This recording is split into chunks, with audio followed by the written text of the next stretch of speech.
Hello dear students, welcome to the class. Myself Dr. Sangeeta. हम लोग पिछली क्लास में फिजियोलॉजी ऑफ ब्लड सर्कुलेशन का टॉपिक स्टार्ट कर चुके हैं और उसमें भी हम लोग ब्लड का जो कंपोजिशन है सुपरफिशियली उसके बारे में बात कर चुके हैं, प्लस हमने जो रेड ब्लड कॉर्पसल्स हैं आरबीसी जो हैं उनके बारे में डिटेल डिस्कशन कर लिया है. आज की जो क्लास है उसमें हम फोकस करेंगे WBCs के ऊपर और रेस्ट ऑफ द ब्लड के जो एस्पेक्ट्स हैं उनके बारे में.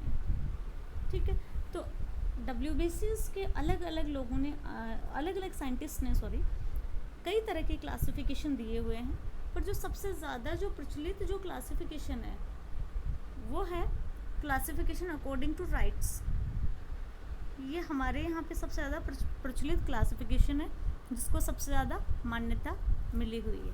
तो राइट्स के अकॉर्डिंग जो ल्यूकोसाइट्स यानी कि वाइट ब्लड कॉर्पसल्स या श्वेत रुधिर कणिकाएँ या श्वेत रुधिराणु, कई बार श्वेताणु, अलग अलग नाम प्रचलित हैं. उनका अगर अपन क्लासिफिकेशन देखें तो इन्होंने इनको दो कैटेगरीज में डिवाइड किया.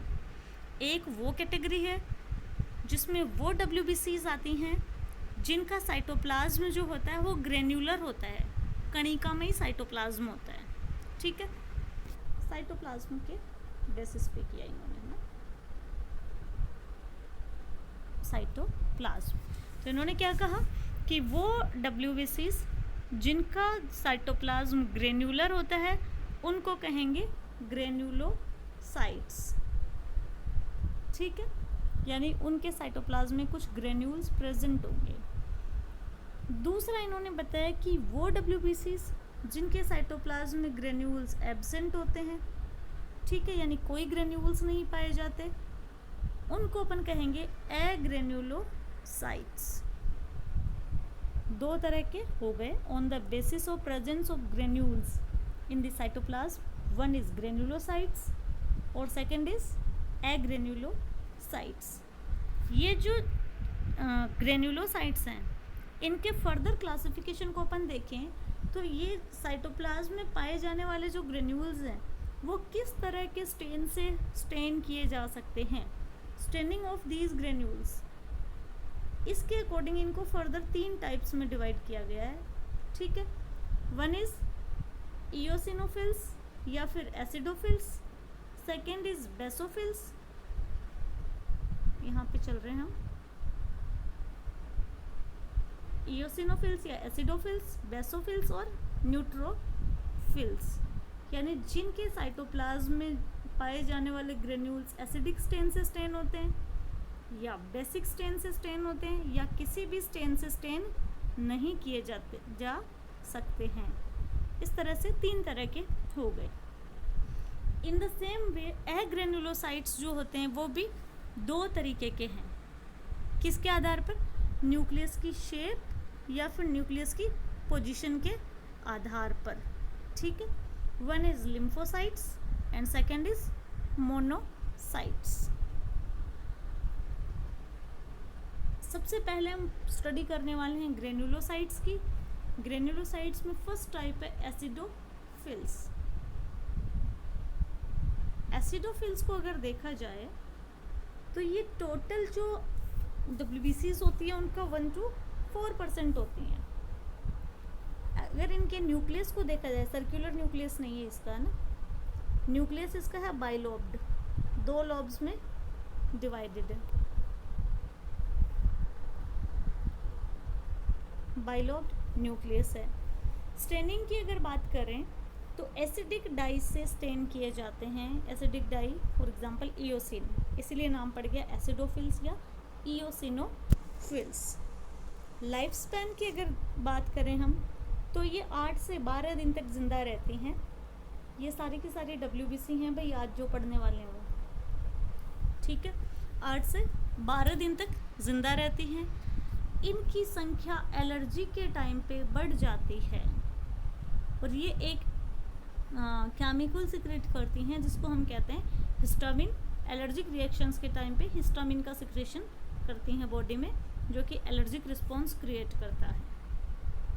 नेक्स्ट टाइप की जो WBC हैं उनका नाम है बेसोफिल्स। बेसोफिल्स जो होती हैं 0.5 to 4% होती हैं। इनका अगर अपन न्यूक्लियस देखें तो वो लार्ज होता है और किडनी शेप या फिर एस शेप का होता है। या तो ये एस शेप का हो गया, ठीक है, या तो फिर कई बार ये इस तरह से भी देखने को मिलता है।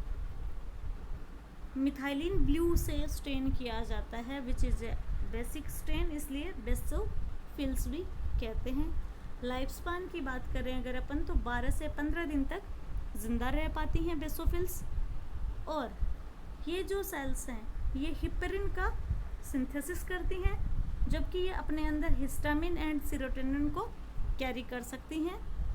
और इनका नंबर जो है चिकन पॉक्स वगैरह इस तरह के इन्फेक्शंस के टाइम पे बढ़ जाता है। अगली WBCs ग्रेन्युलोसाइट्स में जो है last type that is neutrophils. Neutrophil जो होती हैं वो सबसे ज़्यादा संख्या में पाई जाने वाली WBCs हैं। लगभग 60 to 70% part of WBCs is made up of neutrophils. अगर इनके न्यूक्लियस की बात करें तो मल्टी लॉब्ड होता है, 2 to 5 लॉब्स पाए जा सकते हैं, ठीक है। और न्यूक्लियस जो होता है वो पर्टिकुलर कोई फिक्स शेप नहीं है, अलग अलग न्यूट्रोफिल्स में अलग अलग शेप का न्यूक्लियस पाया जाता है, इसलिए इनको हम कहते हैं पॉलीमॉर्फो न्यूक्लियर ल्यूकोसाइट्स, जिसके न्यूक्लियस की मॉर्फोलॉजी जो है वो बहुत तरह की होती है। पॉलीमॉर्फिक न्यूक्लियस जिन ल्यूकोसाइट्स में पाया जाता है उनका नाम है न्यूट्रोफिल्स। न्यूट्रल स्टेन से स्टेन होती है, ना एसिडिक से स्टेन हो पाती है ना एल्केलाइन से स्टेन हो पाती हैं। इसके लिए न्यूट्रल डाई चाहिए होती है। लाइफ स्पैन बहुत ही कम होता है, 2 to 4 डेज, लेकिन ये एक बहुत ही शानदार प्रॉपर्टी रखती हैं जिसका नाम है डायपिडेसिस। केवल और केवल यही ऐसी WBC है जो डायपिडेसिस का गुण शो करती है, इसके अलावा कोई भी WBC डायपिडेसिस शो नहीं करती है। क्वेश्चन ये आता है कि डायपिडेसिस होता क्या है। तो हम स्टार्टिंग का जो लेक्चर था सर्कुलेटरी सिस्टम का उसमें बात कर चुके हैं कि जो अपना ब्लड है वो बंद पाइप्स में फ़्लो करता है, एक पाइप से दूसरे पाइप में चला जाएगा, दूसरे पाइप से तीसरे पाइप में और फिर हार्ट में चला जाएगा, पर कहीं भी बॉडी में फ्री फ्लोटिंग नहीं नज़र आता। खुले चैम्बर्स में ब्लड कहीं नहीं मिलता, ये बात हमें क्लियर हो गई थी। अब बात आती है कि जो अपनी कैपिलरीज होती हैं वहाँ पे कुछ न्यूट्रोफिल्स कैपिलरीज की दीवार को क्रॉस करके टिश्यूज़ में आ जाती हैं। ब्लड कैपिलरीज के चारों तरफ या ब्लड वेसल्स के चारों तरफ तो टिश्यूज़ ही है ना, यहाँ पे एक्स्ट्रा सेलुलर फ्लूइड होता है और ये टिश्यूज़ हैं, इनकी अपनी सेल्स हैं, ठीक है। तो ये यहाँ आ जाती हैं और यहाँ आके अगर कोई इन्फेक्शन है टिश्यू में या कई बार जैसे वुंड्स वगैरह हो जाते हैं वहाँ पे ये बाहर आके जो इन्फेक्शन है उसको ख़त्म करती हैं, यानी फॉरेन पार्टिकल्स को फैगोसाइटोज करती हैं और बॉडी को सुरक्षा प्रदान करती हैं। It is a good property. Question आता है कई बार कंपटीशन में, which of the following cells show the property of diapedesis, तो आंसर होगा न्यूट्रोफिल्स। दूसरी टाइप की जो WBCs थी उनका नाम हमने दिया था एग्रेन्युलोसाइट्स, यानी कि जिनका साइटोप्लाज्म ग्रेन्युलर नेचर का नहीं था। एग्रेन्युलोसाइट्स में पहला टाइप था लिम्फोसाइट्स। न्यूक्लियस इनका राउंड होता है, सेंटर में रहता है। ये हमने दो बातें करी थी, न्यूक्लियस की शेप और पोजीशन के आधार पर एग्रेन्युलोसाइट्स को दो टाइप्स में डिवाइड किया था। One is lymphocyte and second is monocytes. तो इनका न्यूक्लियस राउंड है और सेंट्रल है ना, सेंट्रिक है और बड़ा है, ठीक है, यानी कि सेल में काफ़ी ज़्यादा स्पेस घेरता है। लिम्फोसाइट्स का मेन फंक्शन, आपने दो नाम पढ़े हैं, पहली बात तो B lymphocytes and T lymphocytes, और पढ़ा है बी लिम्फोसाइट्स का मैचुरेशन बोन मैरो में होता है, टी लिम्फोसाइट्स का मैचुरेशन थाइमस में होता है, ऐसी बातें आप पढ़ चुके हैं इम्यूनोलॉजी का जो आपका पोर्शन है उसमें, ठीक है। तो लिम्फोसाइट्स का काम होता है बॉडी को डिफेंस प्रोवाइड करना। डिफेंस कैसे प्रोवाइड करती हैं? आपने नाम सुना है, आजकल तो ज़्यादा ही सुना है, जब से कोविड आया तब से, तो कि बॉडी में एंटीबॉडी बनती हैं, एंटीबॉडी नहीं बनती हैं, इस तरह की बातें हैं ना। तो जो एंटीबॉडीज़ होती हैं उनका फॉर्मेशन करती हैं लिम्फोसाइट्स, ठीक है। और ये दो तरह की ग्लोबुलिन प्रोटीन बनाती हैं, one is beta globulin and another is gamma globulins, ठीक है। उसके अलावा आपने पढ़ा है humoral immunity, cell mediated immunity, ये सब इन्हीं का काम है। इम्यूनिटी वाला जो पोर्शन है वो लिम्फोसाइट्स का काम है, ठीक है। नेक्स्ट तरह की जो एग्रेनुलोसाइट टाइप के ल्यूकोसाइट्स हैं, दैट इज मोनोसाइट्स, 4 to 8% बनाती हैं, ठीक है। न्यूक्लियस लार्ज होता है, किडनी शेप का होता है, वहाँ पे राउंड था, और ई सेंट्रिक होता है, यानी सेंटर में नहीं पाया जाता, साइड में पाया जाता है। मेन फंक्शन होता है फैगोसाइटोसिस, जो दूसरी सेल्स होती हैं उनको खा जाती हैं, ये उनका भक्षण करती हैं, ठीक है। जो भी फॉरेन पार्टिकल्स, डेड सेल्स इस तरह की अपनी बॉडी में रहती हैं उनको ख़त्म करने का काम करती हैं ये। इस कारण इनको स्कैवेंजर सेल्स भी कहते हैं, साफ सफाई कर देती हैं ये। अगली तरह की जो ब्लड सेल्स हैं या ब्लड कॉर्पसल्स हैं वो हैं प्लेटलेट्स या थ्रोम्बोसाइट्स। हमने पहले ही बात करी थी कि ब्लड जो होता है उसमें दो कंपोनेंट्स होते हैं, one is blood plasma and another is blood corpuscles. Blood corpuscles 3 तरह की थी, आरबीसीज, डब्ल्यूबीसीज and platelets. RBC and WBC हम कर चुके हैं। Next portion part is blood platelets या थ्रोम्बोसाइट्स। थ्रोम्बोसाइट्स जो होती हैं इनकी कोई फिक्स शेप नहीं होती है, अलग अलग तरह की होती हैं, कभी राउंड, कभी ओवल, कभी रोड लाइक। लाइफ स्पैन बहुत ही कम होता है, ऑलमोस्ट 2 to 3 days, ठीक है। और इनका जो फॉर्मेशन होता है वो लाल अस्थि मज्जा, रेड बोन मेरो में किया जाता है बाई मेगाकैरियोसाइट सेल्स, ठीक है। अगर प्लेटलेट्स का नंबर कम हो जाता है तो उस कंडीशन को हम कहते हैं थ्रोम्बोसाइटोपीनिया। प्लेटलेट्स जो होती हैं वो बहुत ही मेजर रोल प्ले करती हैं भाई। जैसे आपने पढ़ा होगा डेंगू का इन्फेक्शन जब होता है तो प्लेटलेट्स का नंबर डाउन हो जाता है, प्लेटलेट्स का ब्रेक डाउन हो जाता है और पेशेंट्स को प्लेटलेट चढ़ानी पड़ती हैं, ठीक है।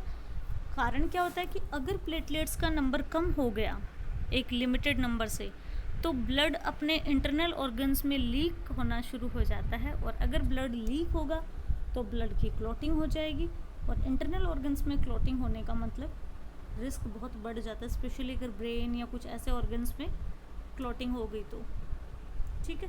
तो thrombocytopenia is a very critical condition, ठीक है। इसके अलावा इनका बड़ा ही इंपॉर्टेंट रोल आता है ब्लड क्लॉटिंग के टाइम पे, ठीक है। जब भी हमें चोट लग जाती है तो ये वहाँ पे क्लॉटिंग करवाने का काम करती हैं। प्लेटलेट्स वहाँ पे आके जम जाती हैं और ऐसे नेटवर्क बना देती हैं जिसमें अपनी ब्लड सेल्स फंस जाती हैं और वो बाहर नहीं निकल पाती हैं इनमें से, और थोड़ी देर में खून बहना बंद हो जाता है। It is A chain process जिसके बारे में हम आगे इसी चैप्टर में पढ़ेंगे। उसके अलावा प्लेटलेट्स जो होती हैं वो एक काम और करती हैं क्लॉटिंग के टाइम पे, ये सेरोटोनिन का सिक्रीशन करती हैं, और सेरोटोनिन का काम होता है वैसोकॉन्स्ट्रिक्शन, यानी कि ये अपने ब्लड वेसल्स का कंस्ट्रिक्शन करवाती हैं, उसको सिकोड़ती हैं ब्लड वेसल को। अगर किसी एरिया में इंजरी हुई है तो उस एरिया की ब्लड वेसल अगर कंस्ट्रिक्ट हो जाएंगी तो वहाँ पे ब्लड का फ्लो कम हो जाएगा, और ब्लड फ्लो कम होने से भी वहाँ से ब्लड लॉस कम होता है। फिर ब्लड का जो दूसरा मेजर एलिमेंट ब्लड कॉर्पसल्स के अलावा था वो था ब्लड प्लाज्मा।